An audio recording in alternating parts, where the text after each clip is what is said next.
Hi everyone, it's Dr. Rad. I want to talk about pain control after DIEP flap surgery. Obviously, pain control is something that's on everyone's mind, and not just to try to minimize the amount of pain that patients experience, but also how it impacts recovery, how quickly patients can get back to their normal daily activities and also exercise, and sometimes very intense exercise. So I think of pain control as crucial from the standpoint of actually experiencing the pain and also from the angle of getting patients back to their normal physical activities as quickly as we can. And I have patients whose activities range from just sort of normal day-to-day walking, daily activities, shopping, normal things, to CrossFit, and people who really engage in physical strengthening and who really want to get back to that physical activity. So my patients span the full range of physicality. And so I want to talk about how I can control pain after DIEP flap surgery, because I think a lot of patients have a misconception, or those who have not had the surgery and are thinking of having the surgery, but they're reticent because they're wondering if it's going to take them 8 weeks to get back to their normal physical selves.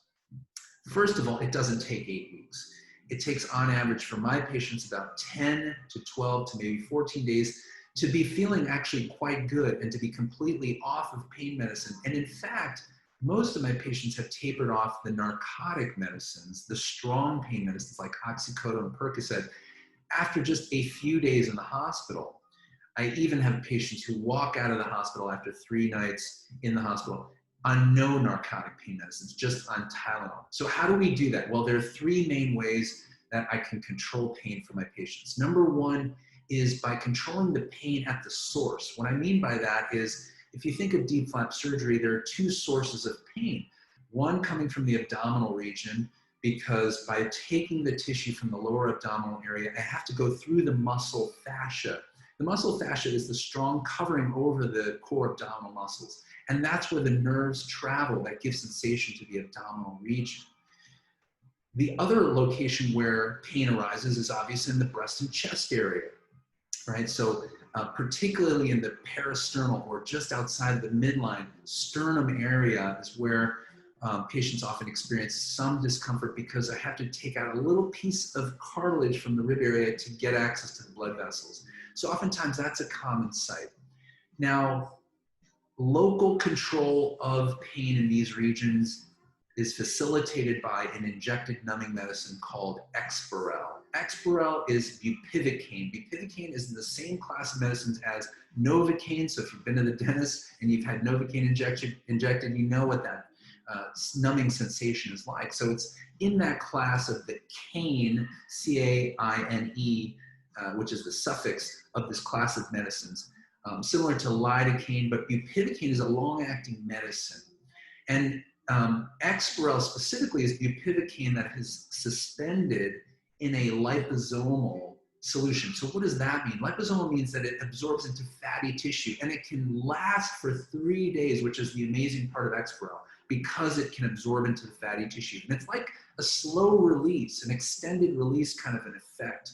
So if you've ever taken a medicine that has an extended release, that can give you a longer acting period of efficacy, then that's essentially how Exparel works. And it lasts for 72 hours, which, if you think about it, that's when the most discomfort would otherwise happen. So by injecting it into the tissues of the chest area and the fascia, the muscle fascia in the abdominal region, I can block the nerve signals being transmitted from those tissues to the brain, and therefore block the sensations of pain right where the sources are, chest and abdomen. So that's a key way that we can control pain at the source without having to rely on strong narcotic pain medicines, which you all know have side effects of grogginess, sleepiness, just brain fog, not being able to drive, just unsteadiness, just not feeling great. So by using Exparel, we can minimize the use of narcotic medicines. So what are the other ways that we can minimize the use of our narcotic medicines? Well, there are 2 other medicines, actually 3 other medicines that I rely on, that is part of a protocol called the ERAS, E-R-A-S protocol. It stands for Enhanced Recovery After Surgery, ERAS. And if you Google search that, you'll find a lot of literature on this protocol that anesthesiologists initiated to try to combat the opioid epidemic. You've all heard of opioid narcotic addiction problem that we have in this country.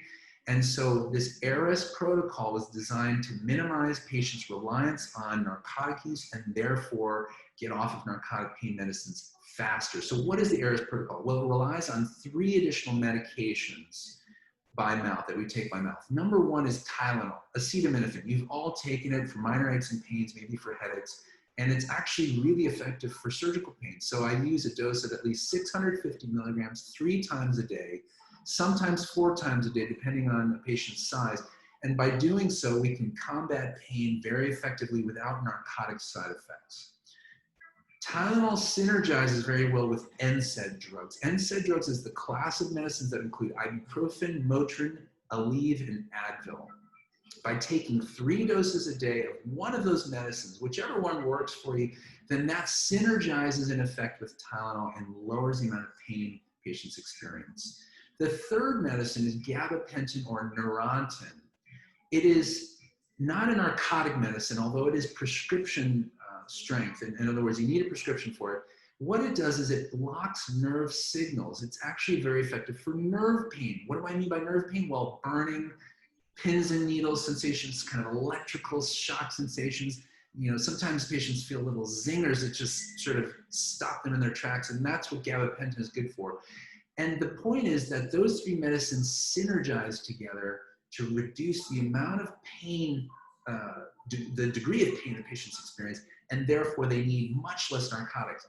So the combination of Exparel, injected to control the pain at its source, with Tylenol, NSAIDs, and gabapentin, that is the ARIS protocol, and it works magic. That's why I have patients leaving the hospital 3 days later just on Tylenol. Sometimes they don't even need any narcotics while they're in the hospital, which is really incredible. It's been a game changer to leverage the ARIS protocol. So absolutely you need to take advantage of that. Now, how does that impact getting back to normal physical activity, ranging from just normal, what we call ADLs or activities of daily living, to the full-on unrestricted CrossFit, hardcore weightlifting, if you're that type of person, or running, you know, getting on a bike, yoga. How does it impact those things? Well, I'll tell you that in general, getting back to activities of daily living is quick, meaning getting back to activities that involve just preparing a meal or taking a shower or just doing the basic care things immediately when you get home. Obviously, while you're in the hospital, you're up on your feet and the nurses are helping you, but when you're home after 3 days, you're able to do the ADLs. So then ramping up from there, how do patients get back into more physical activities like exercise? Let's talk about spinning on a bike, for example. Well, in spinning, you're working your legs and your upper body is stable, your core is stable, not particularly a lot of stress in those regions. And so actually getting back on a bike to get your heart rate up is actually okay. Early on, as much as you might tolerate. So within a week or 2 is fine. Walking, of course, is always okay. So then from there, what about running? Patients oftentimes are runners and they want to get back to it. Well, that does focus a bit on the core because there's a lot of twisting involved in running, particularly at a high speed. So you want to work into that more into the 3, 4, 5 week time period.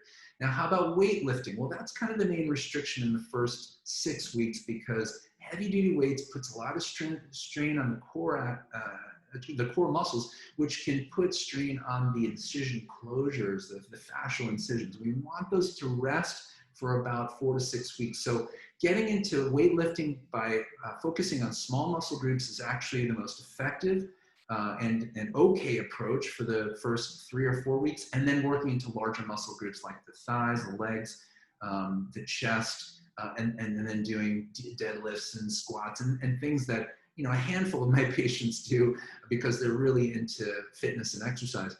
But that's probably more like the 7-8 week time frame. So it just depends on your level of activity, but I guide every single patient according to their level of desired activity, and I really customize the program.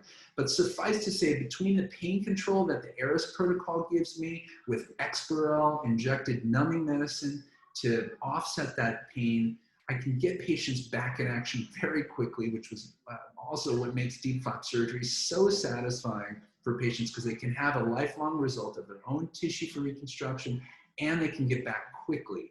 So that's why on average, my My average length of time for patients to feel pretty good and to be back into physical activity and exercise is about 10 to 14 days. Much, much different from the 8 to 10 weeks, which most patients hear about. So I hope this is helpful, and certainly ask me questions if you have any on your mind, and I certainly encourage a conversation. But otherwise, I hope you have gotten some good information from this. Take care.